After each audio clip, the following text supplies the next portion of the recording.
The Indian forces come, they round up all the kids of the area and then look for pellet wounds. If there is anyone with any wound, they are taken away. They're not taken away to hospitals or for treatment. They are taken away for interrogation.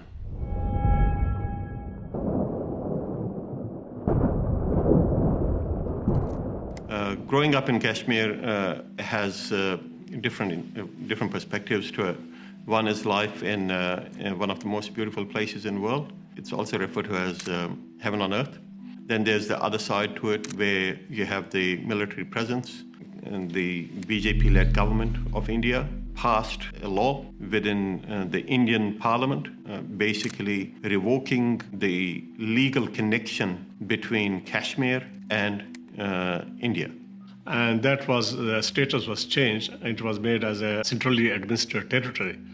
Now, this was done without any consultation with the opposition parties in India, without the consultation of Kashmiris themselves.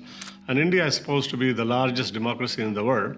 Kashmir was a nation with its own flag, with its own constitution, and with its own head of state. So, coming back to 5th of August, that was revoked with one stroke of pen. The situation with regards to the conditions of the people right now, well, what can you say about the people who have their rights torn off, stripped away at the slightest behest? We were expecting that after 5th of August, this big change, Kashmir will explode because people will not take it. And personally, I was really surprised that nothing has happened, or we don't know what is happening in Kashmir. The way the Indian government has got the Kashmir in lockdown and using all the modern technologies, they have cancelled all the internet connections, phone connections, landline connections. There are barbed wires on the streets. People cannot move. You find the Indian forces all around. There's about a million Indian security forces in Kashmir. So they have really planned it so well, and they have been highly successful in subduing Kashmir. This Kashmir is completely silent.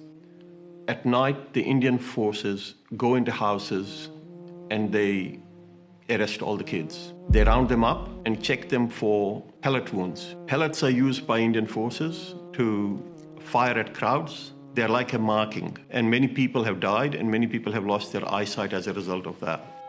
If there is anyone with any wound, they are taken away. They're not taken away to hospitals or for treatment.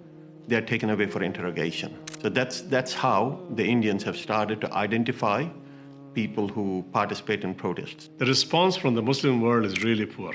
Really poor. It just shows that the Ummah is just can't do anything for any part of the Ummah. Unlike the Palestinian issue, which everybody is aware of, I think that generally the Muslims and the people of the world don't know what the situation is in Kashmir. We can spread the awareness. We can talk to your neighbors, talk to your friends, talk to your workplace friends. Unfortunately, there's not a lot of information out there to educate people as to what's happening in Kashmir and what the real story about Kashmir is. So if you're seeing this, if you're watching this video, please pass it on. Speak up, and inshallah, you will be rewarded for that, for speaking up itself, inshallah.